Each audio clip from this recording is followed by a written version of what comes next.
Hi guys, good afternoon. So Karthigai Deepam நம்ம review பண்ணலாம்னு நினைக்கிறேன் கைஸ். நீங்கள் என்ன நினைக்கிறீங்க?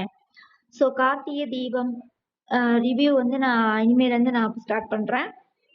பார்க்கலாம் என்ன நாடகம் எப்படி நல்லா போயிட்டுருக்கு அந்த மாதிரி தான் சொல்கிறாங்க. ஸோ கார்த்திகை தீபம் நம்ம ரிவ்யூ இனிமேல் நம்ம பண்ண ஆரம்பிக்கலாம், சரியா? ஸோ இப்போ தான் அந்த நைட் எபிசோடு இப்போ பகலில் போடுவாங்க இல்லையா, இப்போ தான் பார்த்து முடித்தேன். ஸோ அதை பற்றி ஒரு ரிவ்யூ போடலான்னு சொல்லி மைண்டில் வந்துச்சு, அதனால சரி போட்டுடலாம் அப்படின்ட்டு. அதுவும் இல்லாமல் நேற்று ப்ரோமோ வேற விட்டுருந்தாங்க கார்த்திகை தீபம். ஸோ அதையும் பற்றி என்ன அப்படிங்கிறத பார்த்துடலாமா? ஸோ அதுக்கு முன்னாடி நம்ம சேனல் எப்பயும் போல உங்களோட சப்போர்ட்டை கொடுத்துட்டே இருங்க. சப்ஸ்கிரைப் பண்ணுங்க, லைக் பண்ணுங்க, ஷேர் பண்ணுங்க, கமெண்ட்ஸ் பண்ணுங்க. ஸோ கார்த்திகை தீபம் ஆல்ரெடி தீபா கார்த்திக் அந்த காதல் அந்த அந்த கார்த்திகை தீபம் முடிஞ்சு இப்போ புது கார்த்திகை தீபமா வந்துருக்கிட்டு இருக்கு. நிறைய எபிசோடு இதுல வந்து நிறைய வந்துருச்சு.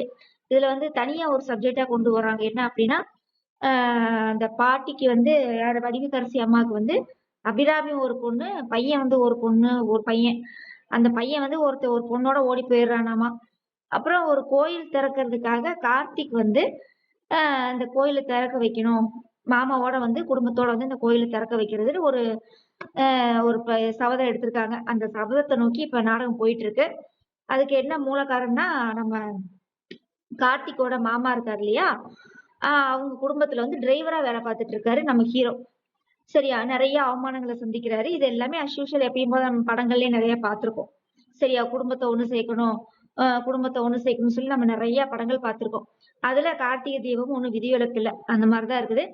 சோ என்ன நடக்குது அப்படின்னா, ஒரு கார்த்திக் மேல ஒரு பழி விழுந்துருது. இப்பதான் நான் அந்த எபிசோடு பார்த்தேன். அந்த பழியை போக்குறதுக்காக கார்த்திக் வந்து ஒரு பிளான் போடுறாப்புல, நானே இந்த பொண்ணை கல்யாணம் பண்ணிக்கிறேன் அப்படின்றாப்புல. உடனே புட்டு வெளியாகி போச்சு. இவன் தான் செய்ய சொன்னான் அப்படின்னு சொல்லியாச்சு. அந்த கார்த்திக் மேல எந்த தப்பு இல்லை அப்படிங்கறத ப்ரூவ் பண்ணிட்டாரு நம்ம ஹீரோ. சரியா, இதுதான் கேஸ், இதுதான் நாங்க எதிர்பார்க்கிறோம். ஒரு ஹீரோக்கான கெத்து, ஒரு பிளானிங்கு, சரியா, ஒரு டிக்னிட்டி, இது எல்லாமே வந்து இருந்துச்சுன்னு வச்சுக்கோங்களேன், நாடகம் சும்மா பட்டைய கிளப்போம்.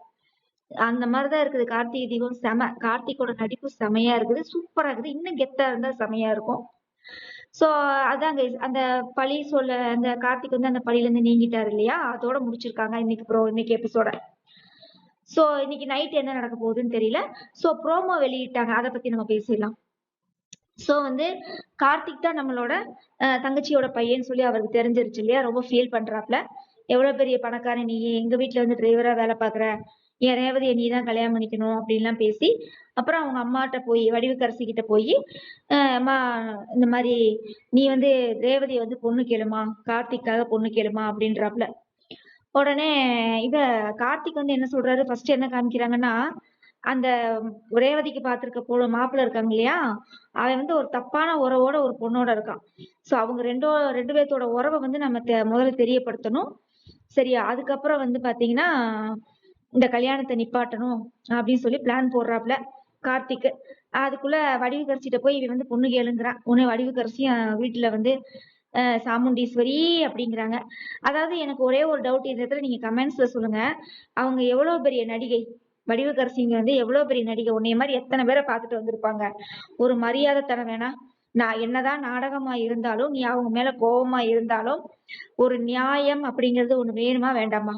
எவ்வளவு வயசுல மூத்தவங்க அவங்க, உன்னைய யார் இங்க வர சொன்னது அப்படின்னு கேக்குறாங்க. எனக்கு அந்த இடத்துல ஒரு மாதிரியா இருக்குது கேஸ். அவங்க வயசுக்காவது மரியாதை கொடுத்துருக்கலாம். உங்களை யார் இங்க வர சொன்னதுன்னு கூட கேட்டிருக்கலாம். உன்னை யார் இங்க வர சொன்னதுன்னு கேக்குறாங்க. கமெண்ட்ஸ்ல சொல்லுங்க.